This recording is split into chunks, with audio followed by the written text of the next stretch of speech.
Hello, and welcome back to We Love the State. This is the state's favorite podcast. I have it on good authority that it is. I'm your host, Andy Coons. It's great to be here. Over to my left is my co-host, Ben DeYoung. How you doing, Ben? Doing good. Calmed down weather-wise here in Michigan. Geez, it's the last couple of weeks. It's been 90 plus every day, and It's like, wow, I can step outside without immediately getting soaked with sweat. So It's always a pleasant when the Michigan, calms down. And then next thing you know, it'll be fall. So I guess be careful what you wish for. Well, me and my wife are both like spooky people. I love the fall. It's my favorite time of the year, So I'm excited for it. I'm excited for all the horror movies coming out. I'm excited to sit down and watch scary movies with my wife. Like, I'm stoked. This is the best time of the year. What's your all-time favorite scary movie? All-time favorite scary movie. Okay. Let's see. Favorite scary movie is... This is hard. So it's Halloween. It is it's a great, I think it is the pinnacle slasher movie. The original? The original. The 1978, I believe. It's the top tier slasher film.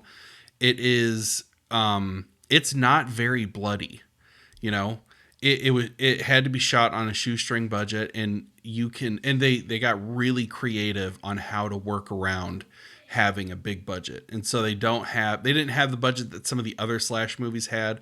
And so, there's not a ton of blood and guts and, all these, practical effects or stuff like that. A lot of the deaths in that movie are like, they're implied through silhouettes and particular lighting and stuff like that. And it just gives it this different feel, And so as far as slasher movies, I think Halloween 1978 is the greatest. And that's always been, I think, my favorite horror film. Like I watch it every single year, But Hereditary is a close second. I think that movie is just, oh my goodness, Ben. I don't know if I've seen that one. Oh, okay. Well, you have to watch it. It's so good. It's that is, if Halloween 1978 didn't exist, I'd say Hereditary is the greatest horror movie ever made. Is that a recent movie? Yeah, it came out in like 2014, 15, something like that. But it was from director Ari Aster. He did. Oh, okay. Yeah. He just has a movie in theaters because I saw. Yeah. Called Eddington. I love Ari Aster. He's a great horror director. I think in the genre of horror, he's my favorite director. He did Midsummer. He did Beau is Afraid, which Beau is Afraid tanked. It was like his passion project, but man, I loved it. It was so really weird and out there. Yeah, it's a movie that it's a lot of things are metaphorical for something else, and it's very weird, And so if you're somebody who likes a straightforward story where everything makes sense, this is not the movie for you, No, the Hereditary, I just looking at the plot line, I mean, that looks right up my alley. I like the supernatural kind of horror movies. My all-time favorite, and I just watched it the other day, is Event Horizon. Oh, that's a fantastic movie. Yeah, and it builds and it builds and it builds, and I think the kind of the fourth act or third act definitely lives up to the hype. I also really like Sunshine, which is kind of the same kind of sci-fi kind of horror, but the third act just doesn't pay off as well in that one. Yeah, that's a Danny Boyle movie. Yeah, Danny Boyle. He did 28 Days Later. Yep. Sorry, that's my autism coming out. But yeah, Sunshine's a good movie. I don't know. I like horror movies that kind of make you think, which you don't really get that out of Halloween 1978. I appreciate Halloween 1978 for the amount of creativity that went into it, you know, and it's very good at making you feel like there could be something in your house with you, you know, that you're not aware of.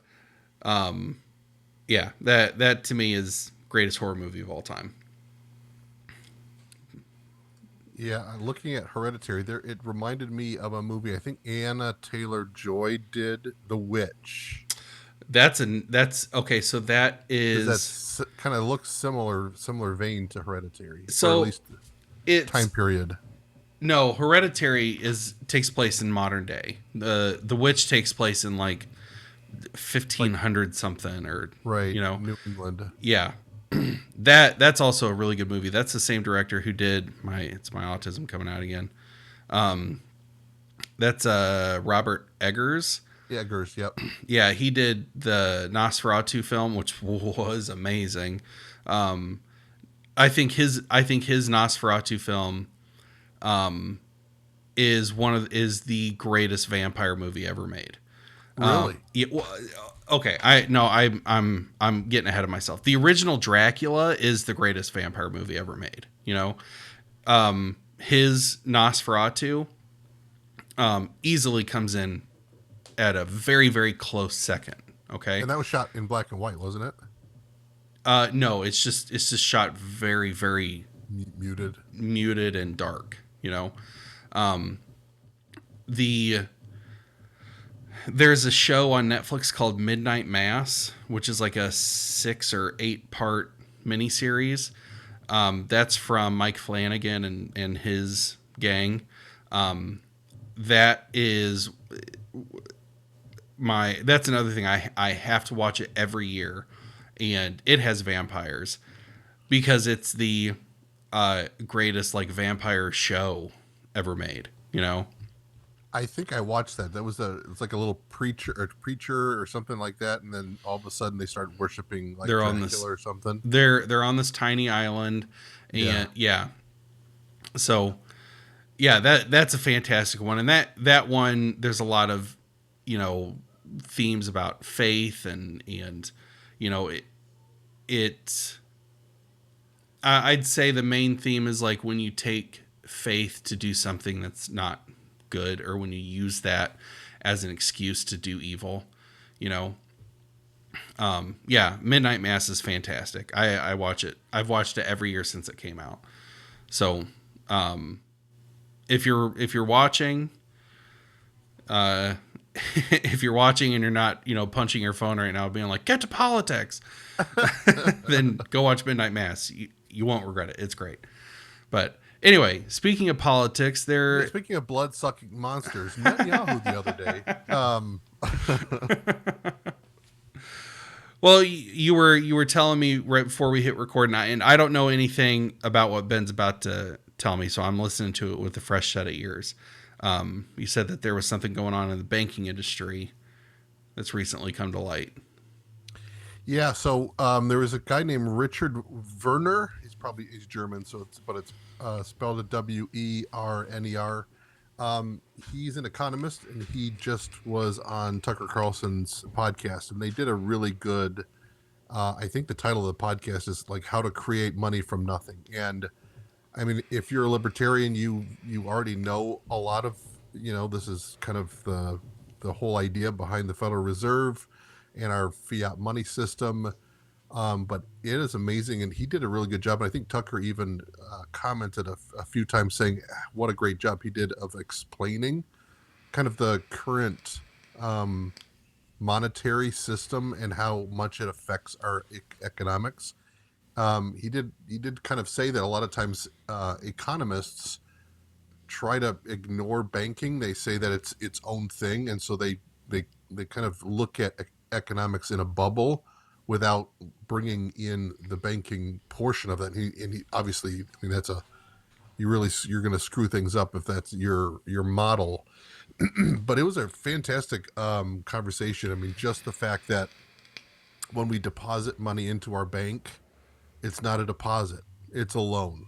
We are loaning the bank our money, and it's shown in our account as a credit, but it's just a loan. And so it's up to the bank if they ever want to pay back that loan. I mean, I think people don't understand. They're not depositing their money in the bank. They're loaning their money to the bank. And then when the bank turns around and loans money out to others, they're not loaning your deposit. That's where I think a lot of people don't understand on how banking works. And I think there's a reason why people don't understand, because it's not taught. And it's just kind of crazy how, even my kids are learning advanced math and some of the stuff that they learn that just they'll never use. But just how banking works is just not taught anywhere in school. Yeah. And it's so predatory and disgusting it's all a Ponzi scheme. If you would have taken American banking and tried to set up a business in a similar model, you'd be thrown in prison for life. But we've legalized crime and called it economics. And it's just, I can't recommend, I think it's almost a 3-hour podcast. Mm-hmm. He really goes down, takes banking from the very beginning. He doesn't name names, which is, I think that's the next tier down the rabbit hole, because the Rothschild banking dynasty really started this journey that the world has taken on with, just the amount, I think, unfunded liabilities plus national debt is way over $100 trillion that the U.S. government, and I don't even know if that's also, I think that also includes state government debt, but it's a system of it's slavery. You're in debt immediately after college, then you buy a house. It's a constant. You're constantly, your entire life is to serve the banking interest because they own you. It's amazing, like how few Americans actually are completely free. Yeah. And the system is designed that way. So it's a great, you definitely want to put on your nerd glasses and, break out your calculator, but it's, some people it's fascinating. Some people it probably puts them to sleep. Yeah. But I think it's important that we understand how the system's built, because it is there to take advantage of you and to take your money from you. Yeah. Well, it's weird that, like, anytime you get a job now, like whenever I first started working, I always got paper checks, and now it's like you can't go anywhere without them being like, we need your direct deposit information. So it's like it's pushing you towards utilizing the banking system, And so there's a quote, and I don't know who said it, and I don't even know how long ago I heard it, but it's always stuck with me. Somebody was talking about the banking system, and they were like, slavery wasn't abolished, it just changed form, and that's always been this like harrowing thing about our country and our society, is that, well, yeah, everybody has to have a bank, and the idea that it's up to the bank on whether they're going to pay back your loan, that's just absolutely criminal to me, because imagine going and getting a loan from the bank and being like, I'll let you know if I'm going to pay this back or not. You know what I mean? Yeah, it's one of the things that they talked about also was kind of looking at the China model and the communist model, in the fact that, in those systems, it's one national bank. That's it. Everybody has to go to that one bank. Mm-hmm.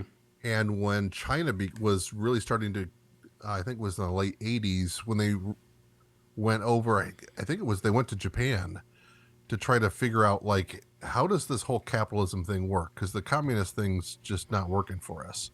And one of the things they learned in Japan was you need a ton of banks. Privatize them, decentralize them, and put them everywhere. Because the more banks you have, the more loans you get for the small businesses. Mm-hmm. When you have one or two big banks, they only cater to the billionaire class. So you get no, you know, entrepreneurship dies in a country that is consolidated or its banking system into just one or a very small handful of banks. Mm-hmm.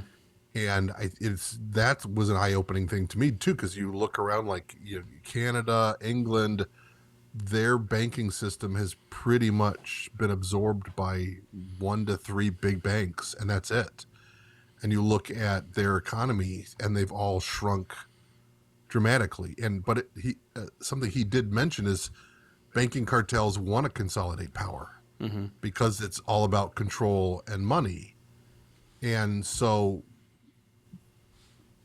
I don't know if he necessarily said in a capitalist society it kind of ends up eating itself, but when you have this growth in just, I mean, I think in the U.S. we have Chase, Bank of America. I mean, we really only have a handful of big banks. Thankfully, we have credit unions, and I can't shout out credit unions enough. I think that they're what's allowed America to continue to run. And I've learned a lot. I actually met somebody who was on the board at one of the credit unions, and we talked about, well, what is their reserves? And he said, just because the Federal Reserve doesn't say that they have to have any reserves to be a part of a credit union, I think he was talking about between 20 and 30% is physically backed, Mm-hmm. and that's awesome to hear. So, it's definitely worth. I think if you have a bank to do a little digging to find out, are they solvent? Are they sitting on money, or are they immediately loaning everything out?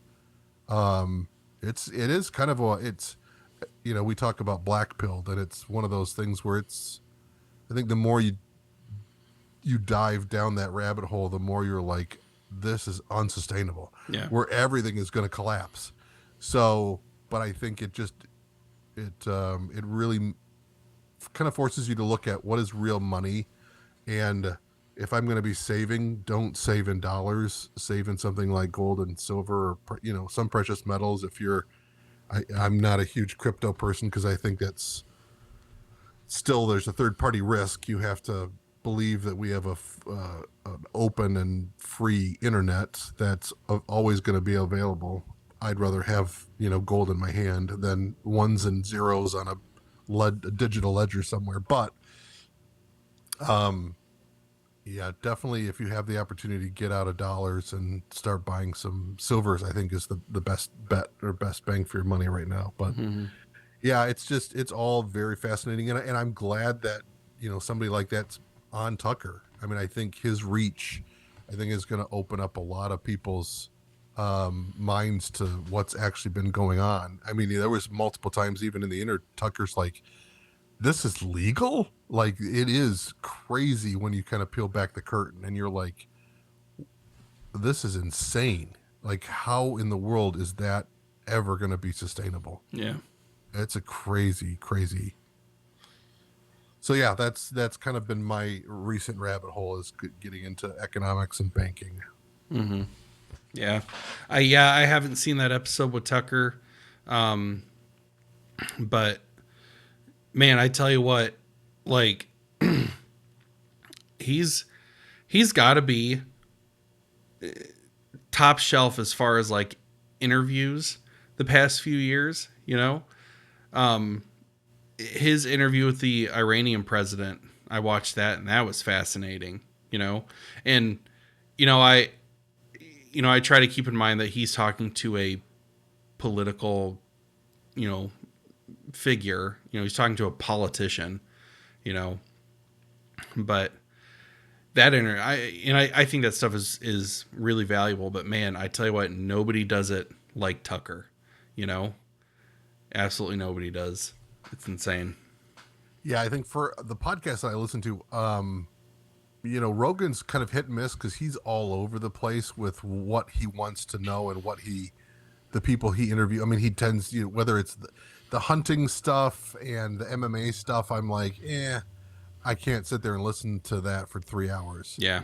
But I think like my interests and Tucker's interest almost align, where I've not watched a Tucker interview and left going, that was a waste of time. Mm-hmm. Like, it seems like everybody he interviews, I would love to interview. Anybody or anytime I see that Daryl Cooper's on there, um, I mean it's always. I mean, did you watch the latest one with Daryl where they Yeah, went over about Jeffrey? Epstein. Yeah, that one. Whew.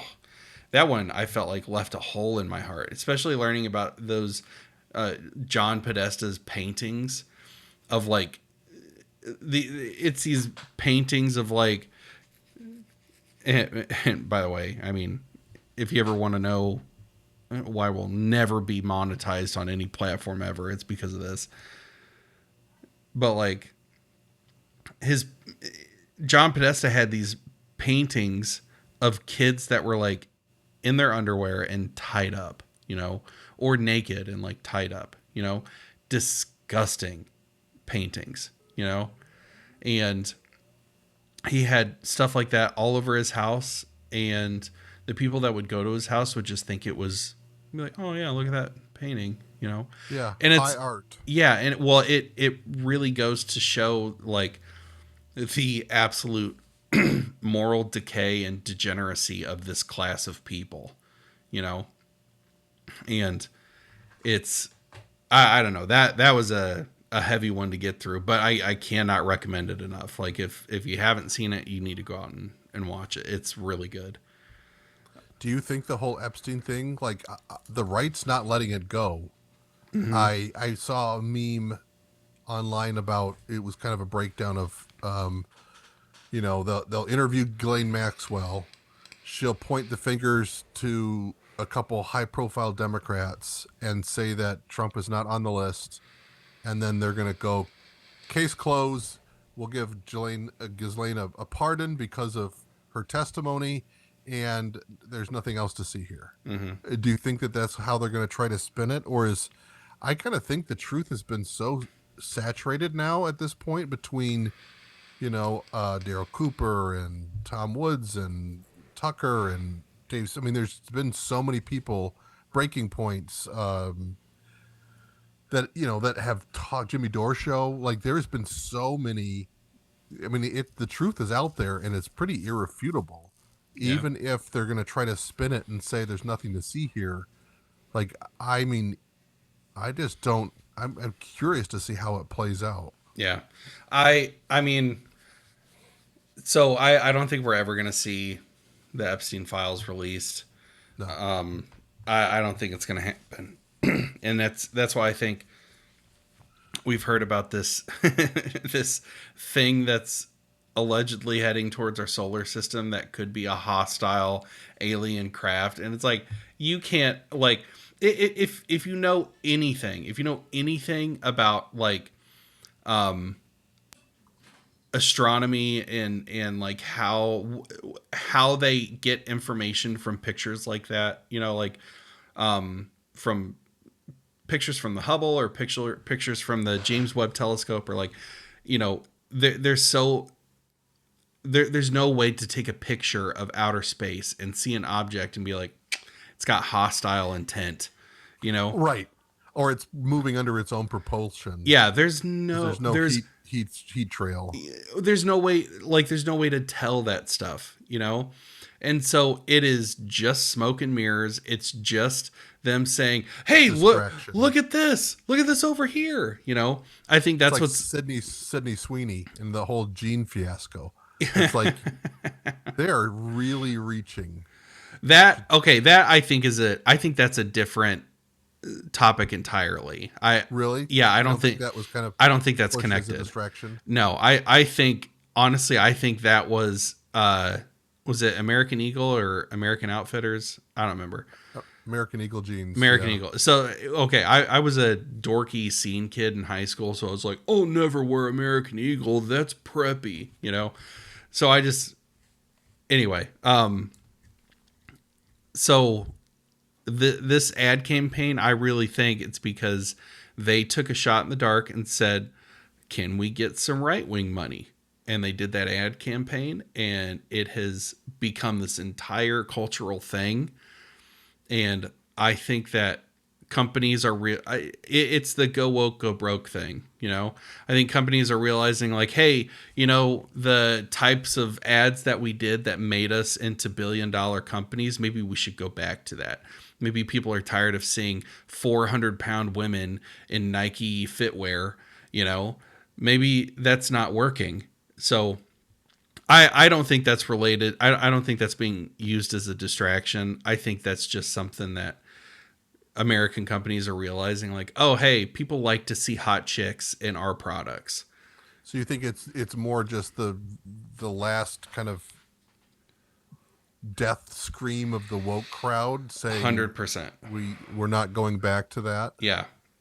Or we don't want to, whatever it is. Yeah.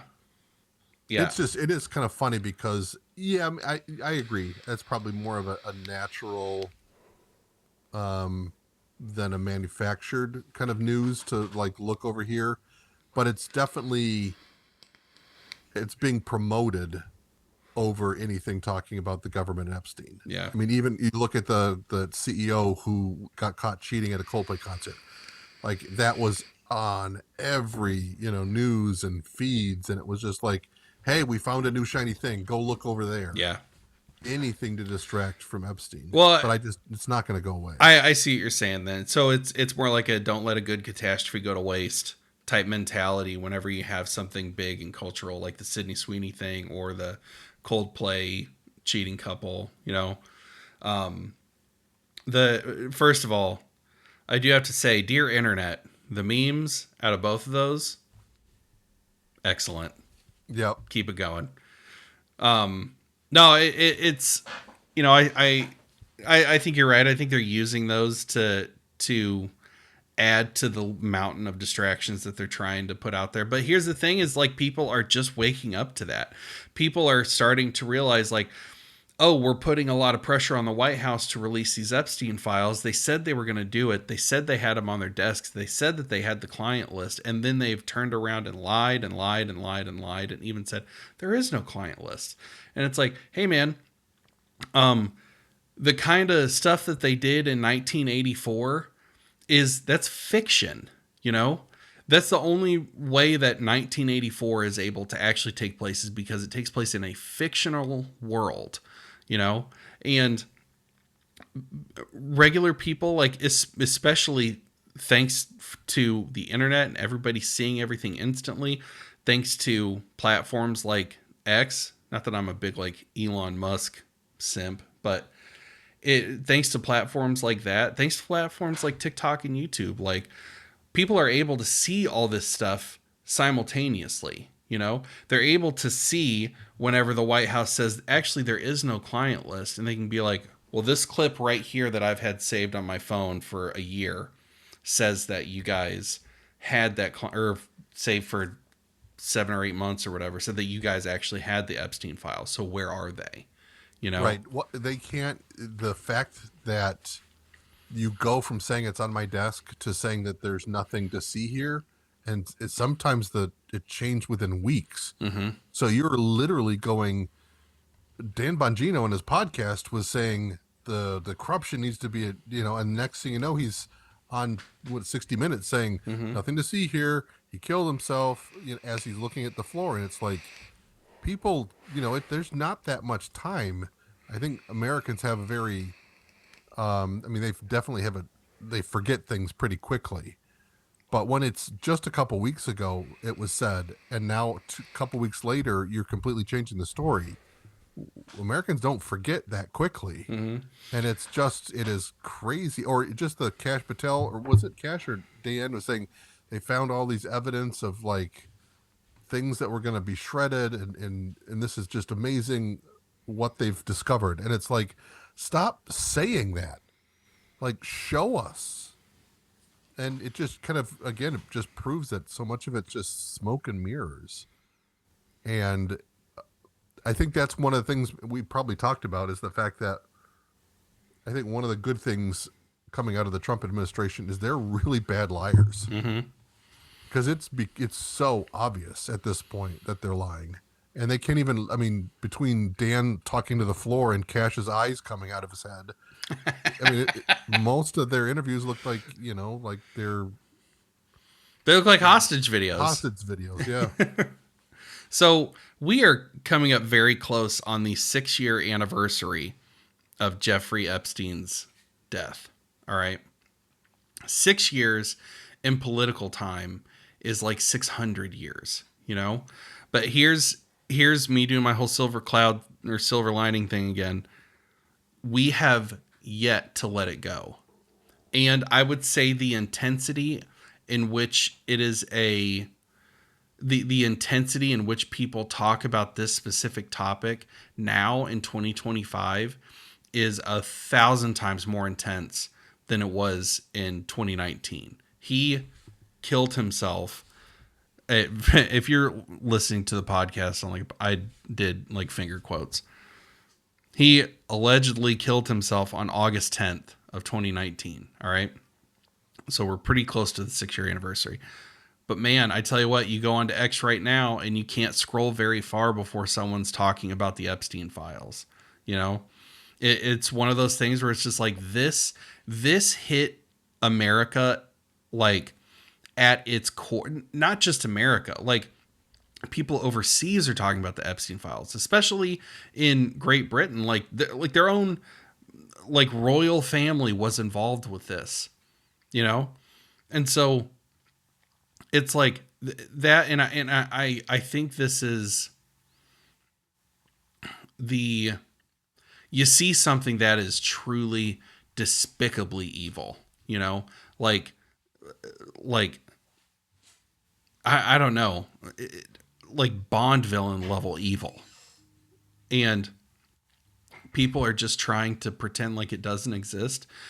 Because I tell you what, the thing with me is like, I'm a dad. There's a lot of dads out there. You know, I mean, I can't imagine one of my kids being on that island, you know, and I think the level of depravity that these people operate on has been exposed beyond what can be covered up or what can be buried or what can be forgotten. I think this is something that if we don't get these files 80 years from now, this is going to be like the new JFK assassination. 100%. Like, not going to be let go. The JFK assassination has not been let go. Like 9/11's another one. Like, that one's not going to be let go until we actually know what's going on. You know, except for the people who think that like dinosaurs did 9/11 or some crazy conspiracy like that, you know, but like until we really know what's going on, because the American people they've been taught. And I think part of it is through, you know, certain movies and TV shows, but a lot of it has been through this like alternative media, through podcasts, through Joe Rogan guests and through Tucker Carlson guests, of being like, see, this is how they do things. This is the pattern to keep an eye out for. There's a catastrophe and then there's a war. There's a catastrophe and then there's a war. And the wars last longer and longer and longer and longer. And when you start to wake people up to these patterns, you know, it's just hard to let that stuff go, you know? Because it's very much like the red pill or the blue pill. Like once you start seeing, you can't not see it anymore once you've taken the pill. Yeah. You see the matrix for what it is. Mm-hmm. Once you see the tactics that get used, and when you see those things done in real life, okay, there's so much pressure about releasing these Epstein files. And we've been told that there's a rock that has aliens on it and they're going to try to kill us. That like that tells you how little control that they have left over the narrative. You know, it's complete. Like the narrative is in our control now, and right now the narrative is saying, "Where's those freaking files, man?" You know, that's why I'm not buying into Barack Obama getting arrested. They're saying that he's going to be able to arrest Hillary Clinton now, which, if those two arrests happen, great. You know, I'm happy about that. But as soon as the dust settles on those, hey buddy, let's get back to the Epstein files. We need those released. You know? Right.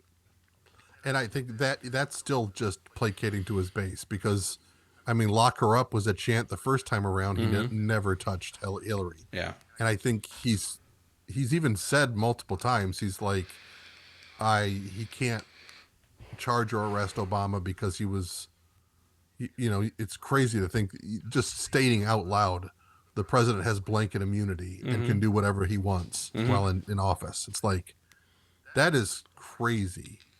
But it's true, because, you take one of them down, you'd be able to find justification to lock them all up. But I think that's the great thing with Trump, is he says the quiet part out loud. Mm-hmm.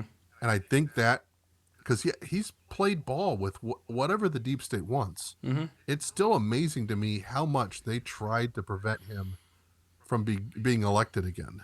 And it's like, well, why? Like, it's not like he's bucking the system. Yeah. Yeah. I don't know. It's one of those things, like the thing that I keep going back to is, there's a quote I heard from Dave Smith, who I always pull quotes from because I'm a simp. He said that he was like walking down the street and he saw somebody like taking their kid to a drag show or something like that, or maybe there's a pride parade and Dave saw that somebody brought their kids to it or something like that, and he just had this sickening feeling. He's like, we're gonna have a right-wing dictator in this country, and that's what people don't seem to understand about the Nazis in World War II, is that was a response. It was a response to what was happening in the Weimar Republic, Right. It didn't just show up out of nowhere. Yeah. As much as they want to say that's the case. Like, okay, Jews fought for Germany in World War I. So then what happened between World War I and World War II to where they're all of a sudden persona non grata? They're this otherized group. Okay. So well, and they've been thrown out of 107 countries, over the last, I don't know how many, probably 1,000 years. Mm-hmm. But people, you can't say why. Yeah. You can't ask those questions. And that's, I think, to your point, even I remember hearing, I think Michael Knowles was on Tim Pool, and he was talking about kind of that right-wing response. He wants to abolish all gay marriage. He wants the wife back in the, in the kitchen, barefoot and pregnant. Mm-hmm. He wants a return to 1950s America. And that's almost kind of the right-wing response, is back to having the government be moral police. Mm-hmm. And dictating what you can and can't do with your body, with your career. Like, it is kind of scary to see that there's that potential of the authoritarian right Mm-hmm. in their response. But again, it is a natural. I mean, once you pushed so far into one direction, the pendulum's going to come back. Yeah. But the question is, how far is it going to come back? Yeah. Well, I think that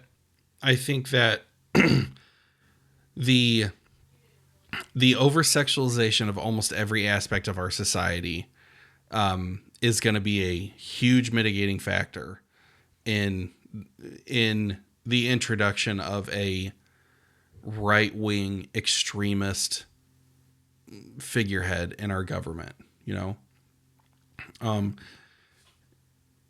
because and here's the thing, like our left-wingers in this country don't understand what a right-wing dictator looks like.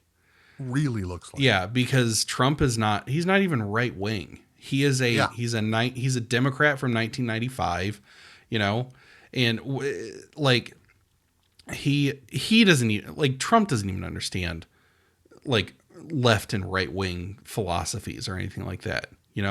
He's a dog chasing a car. But the left, like, they don't understand like how a right-wing dictator comes into power. They don't understand what happened in World War II. And that's something that I think is crucial for America to learn, is like, hey, this is why Hitler came to power. We can talk about how all day long, but the why is such an important aspect of the Weimar Republic and the rise of Nazi Germany. Like it was a response. It was a response to horrible moral decay, you know, Depravity, depravity, like banking excesses, like sick opulence, and like it, we're starting to see the seeds of that. I mean, we've been seeing the seeds of that in our country for a while, you know. But it's not just the sort of moral decay and depravity in our own country that we're seeing.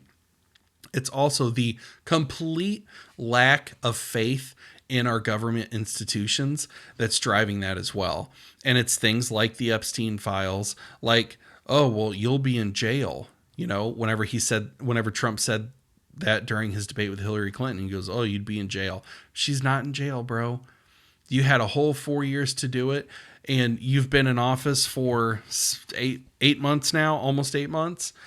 Where's all the swamp creatures in prison? They're not. They're running where's free. justice? Where the justice he was promising? Yeah, and so it's like, you know, the only people that I see who are still like, yeah, Trump, are the people who are, I mean, clearly getting paid by his campaign or something. Like the cat turds and the Laura Loomers. The criticisms that they have of the Trump administration are the most vanilla, watered down, like just bland criticisms, you know? Everything else is like, Cat Turd was one of those people who was also like, yeah, I guess there's no Epstein files. And it's like, you're such a hack. If anybody knows Cat Turd, tell him I said he was a hack, you know? Oh, he is a bootlicking boomer. Yeah. So, but even Charlie Kirk, you know, like immediately after the Young Americans for Liberty, wasn't that a big conference that he had Dave Smith on for the debate, and Tucker spoke, and then next thing you know, I think it was within less than a week, he said, I'm going to trust my friends in government, and I'm not talking about the Epstein files anymore. Yeah. And I think last week he was on a panel saying there is definitely no genocide in Gaza. Like, it is amazing, like, once the truth gets out there, how quickly he was forced to course correct. I tell you what, Charlie Kirk was really good. He was really good at sounding appealing to people in our camp, until that, because there were a lot of things from Charlie Kirk that I would listen to. I'd be like, yeah, that's a solid point. Like, he makes a really good point there, you know? And then he comes out and says, there's no starvation in Gaza. And I'm just like, what is that? Like, nobody believes that. Nobody. Right. Even Trump has admitted that. Yeah. You know? You have to be Netanyahu level to say there's no, I mean, it's obvious there's starvation.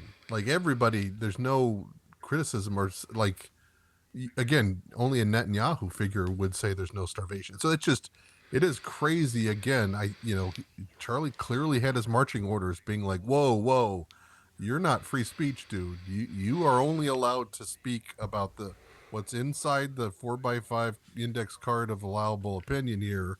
You're straying off the path a little bit. Yeah. Here's what you can talk about. Here's what you can't talk about. It'll be, I think, is it this week? South Park's is gonna be mocking Charlie. Yeah. You see the promos? Yeah. Cartman's gonna be like pulling the Charlie Kirk. Yeah. I can't wait. Mm-hmm.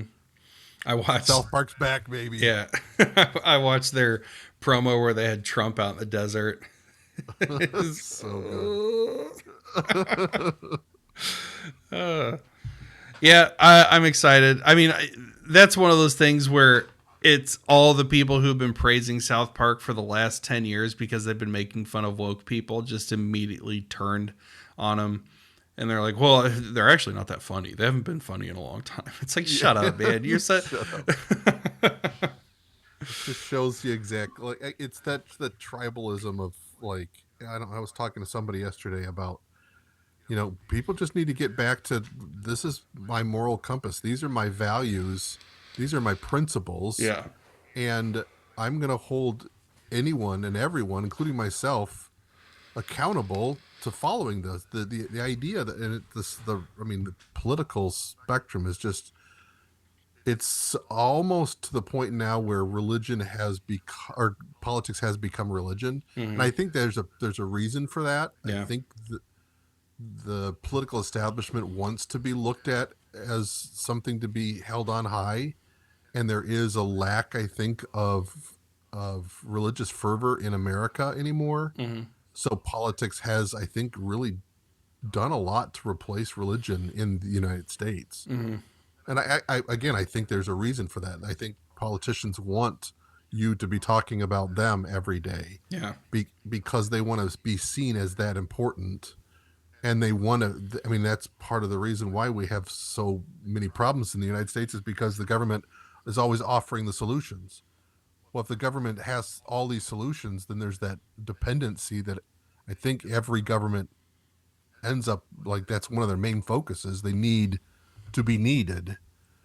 And we used to be independent, and we used to, Americans was the pull yourself up by your bootstraps, and like, it's on you. And we've gotten away from that spirit almost to the point where I think it's been almost a little kind of crushed.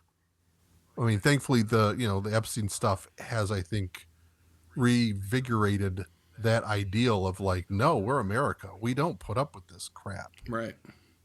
And so I am excited to see the fact that, yeah, it's been 6 years and we haven't given up on that. Yeah. And that's a, you know, whether it's from the left or the right, it is kind of a rallying cry to say this is unacceptable, Mm-hmm. and we're not going to swallow the lies that we've been fed. And that's where I think, yeah, again, to your point, there's hope there, because that's we America hasn't let that go. We haven't let the JFK stuff go. We haven't let, I mean, 9/11 has been always been kind of one of those crazy conspiracy theory deals, and it's becoming more of a something that you can talk about now. I mean, I think YouTube censored the crap out of that for a long time. Yeah. And it's becoming more and more I'm acceptable, I guess, that people are starting to ask questions where before those questions weren't even allowed to be talked about. Yeah. So it's all good to see. Yeah. Well, I think that what we need to do is take the advice of Thomas Jefferson and start thinking about I don't know, a change in leadership. You know, Something's going to have to change. because To your point, I mean, it's either going to be for the better or for the worse. yeah. I think that Trump's legacy should always be that he covered up the Epstein blackmail operation. You know, and I think anybody in his administration, that should be their legacy. It should, like, even in their retirement, in a retirement home, I hope some other old person is gonna be like, hey, you're a real piece of trash. You know. Yeah, and that's almost an unforced error, which is funny because he didn't have to say he was going to open up the Epstein files. Yeah. I mean, he made a lot of those promises.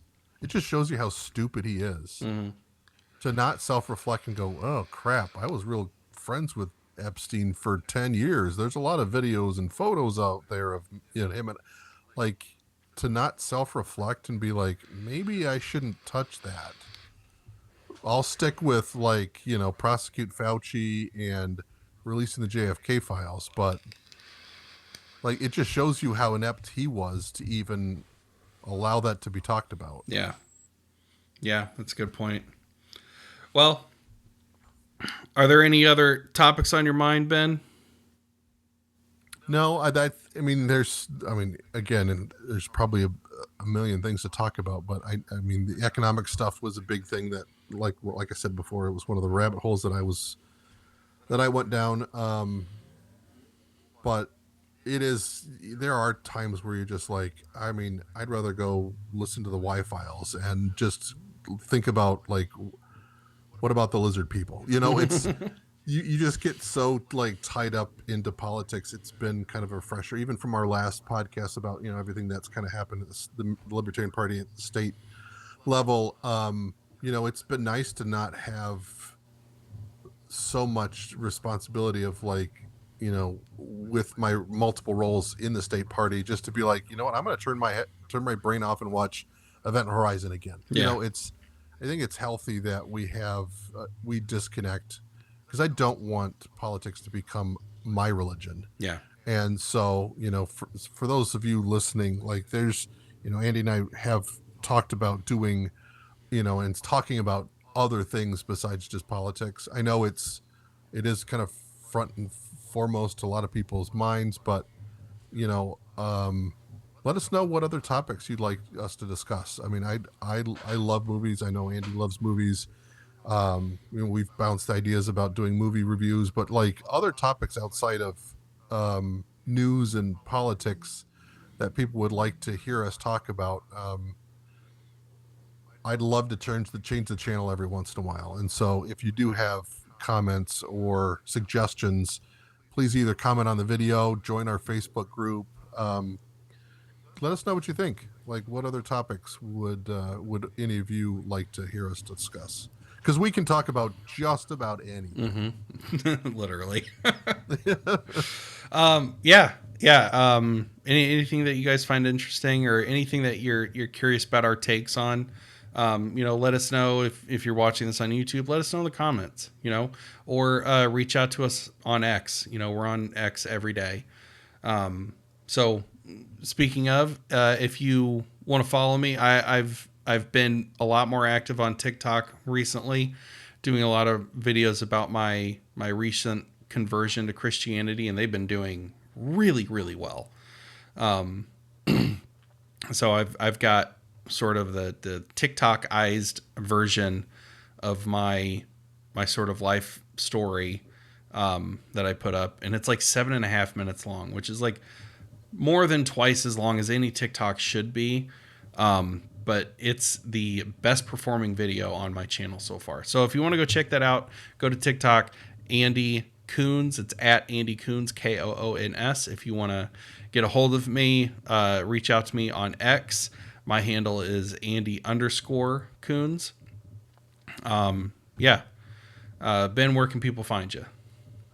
Picture This 1979, both on Instagram, where I post a lot of photography stuff, and then follow me on X. It's been fun and freeing to just kind of focus on my own channel and to say just about anything that I want. So that's been fun. I've been on X quite a bit. Again, thanks to you, Andy, for getting me addicted to another social media platform.